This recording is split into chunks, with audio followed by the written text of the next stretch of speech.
J'ai connu des journées qui commençaient plus gaiement.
Voilà qui rappelle la Champagne, le soleil en main. On m'a dit que les vendanges allaient bientôt commencer.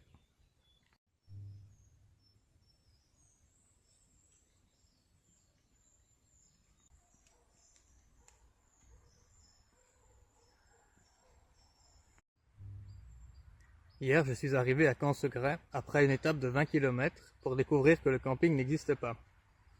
Le petit chemin que m'indiquait la carte m'amenait sur une colline où il n'y avait que des herbes hautes. Et dans le village, je ne tombais que sur des touristes qui me disaient qu'ils n'avaient aucune idée, qu'ils ne savaient pas s'il y avait un autre camping dans les environs. Alors je suis allé sonner chez une dame, mais tout ce que cette dame savait faire également, c'était de dire je ne sais pas. Comme elle avait l'air en état de choc et répondait je ne sais pas à toutes mes questions, je l'ai laissé tranquille. Et puis je suis tombé sur un couple qui s'apprêtait à s'en aller en voiture, et eux ont pris le temps de m'expliquer que il y avait bel et bien un camping, mais il se trouvait de l'autre côté du village. Et puis je ne pouvais pas aller m'y installer directement. Je devais d'abord, me disait la dame, demander la permission au propriétaire. Elle se trompait sur ce point-là. Mais elle ne savait pas qui était le propriétaire. Soit s'agissait-il d'un agriculteur qui vivait à quelques maisons plus loin dans la rue, soit je devais aller trouver un hôtel, le Tamaris, un hôtel pour les routiers apparemment, et je les remerciais de leurs explications. Et puis je me dirigeais d'abord vers la ferme, parce que c'est ce qu'il y avait de plus proche. Et là je suis tombé sur le fils du propriétaire, fermier lui aussi, et il m'a dit que c'était bien son père qui était le propriétaire, et il m'invita à aller m'installer là-bas, et me dit que son père viendrait plus tard pour régler la nuit. Eh bien c'est ce que j'ai fait. La nuit m'aura coûté 5 euros. 5 euros pour avoir une douche bien chaude en fin de journée et des toilettes et pouvoir poser sa tente quelque part tranquillement, eh ben, c'est vraiment chouette. Alors le problème évidemment, c'est que le camping lui-même se trouvait à côté de la nationale. Et je ne sais pas si vous avez déjà essayé de dormir à côté d'une nationale. Eh bien, quand vous avez marché une longue journée et que vous êtes fatigué, vous dormez, il n'y a pas de problème. Tout à l'heure, j'arrive à Bergerac et je vais aller m'installer au camping là-bas. Euh, S'il existe et s'il est toujours en activité en tout cas. Et puis, je me suis rendu compte qu'il ne me reste plus beaucoup de villes à traverser avant d'atteindre les Pyrénées. La Réole, Mont-de-Marsan et Orthez, 3 villes. C'est tout. Mais malgré tout, avant d'atteindre Saint-Jean-Pied-de-Port, il va me falloir quand même... Il va me falloir quand même le reste du mois de septembre, j'ai l'impression.